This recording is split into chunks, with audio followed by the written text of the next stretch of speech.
So I think this is the first time that I've talked about Jean-Luc Godard on the channel. We're going to be talking about Le Mépris. I think that's how you say it, Le Mépris. I'm not really that good at French. Or if you just want to be a silly old American like me, Contempt. Guys, there's a reason why I'm talking about this because I have been going through my Jean-Luc Godard journey. I've had a chance to watch Breathless. I've had a chance to watch Alphaville, and yes, I actually did talk about Jean-Luc Godard in my last What I Watched in May, I think. So yeah, I've had a chance to talk about his films, and I've watched Weekend recently, and two that I'm not going to try to pronounce right now, but I watched Contempt. I want to talk about this because this might just be one of my new favorites. I mean, not like of all time, of course, but yes, I mean, probably in my top 20. Top 15. I love this film, like a lot.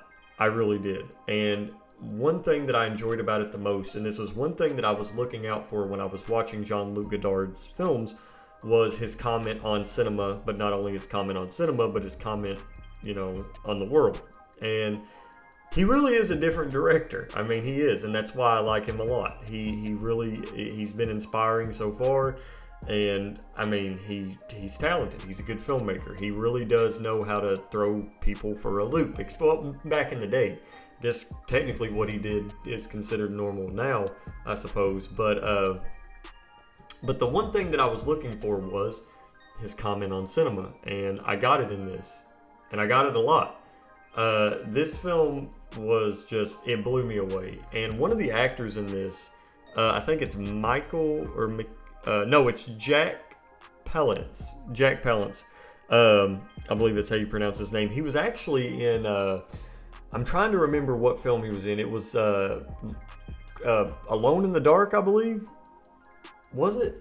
Crap, it was a horror film that I had bought, and I paid a lot of money for it. But yeah, it was that film. I believe it was Alone in the Dark. I did not expect to see him in this. When I saw him, I was like, holy crap. And this film, I believe, speaks a little bit of French. I believe it speaks a little bit of German, I think, because it's got Fritz Lang in it. And I believe it speaks French, German, and American. I really just can't express how much fun I had. The atmosphere is so rich in this, and the character development. One thing that I love about Jean-Luc Godard is, especially when he does a romance, which a lot of his films do have romance, when he takes two characters, he pits them against the world. He really does. More so, he pits the world against them, because he does not shy away really from anything.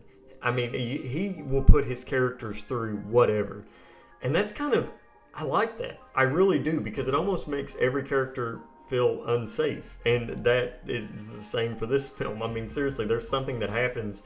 I won't say anything, but I watched it and I was like, wow, he actually did that. And in my mind, before it happened, I was like, I wouldn't be surprised if this, and then it happened. I was like, yep, this happened. So, yeah, Jean-Luc Godard, he's that filmmaker. And, I have two more films I'm going to watch. Actually, one is not a film by him. It's actually the sort of it's a story. It's not really a biopic. I would probably compare it to Pasolini, the one that Willem Dafoe was in. I think it just tells a part of his life. But yeah, guys, if you guys get a chance, check out Contempt. I will say this Blu-ray, it's kind of rough. It really is kind of rough. I would love to see this get a 4K transfer, really, really bad. But not like, I mean, it needs some work. There are some scenes in this, which I understand, lost scenes and transfers and stuff. I mean, there's some scenes that are rough. And when it switches back, it's like, okay, well, this is clear. This is a really clear, vivid image. And then it switches over and it's like really, really blurry. The quality's just not up to par with, the other bits of the film. And that can be distracting at times. It really can. But guys, this is by far my favorite Jean-Luc Godard film that I've seen.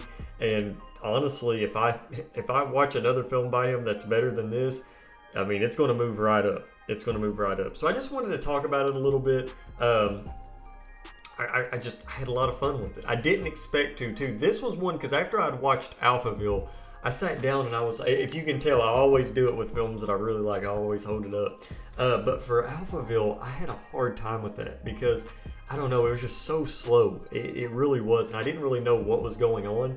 I had to look up midway through the film. I was like, wow, okay, turns out I guess this is a sci-fi on another planet.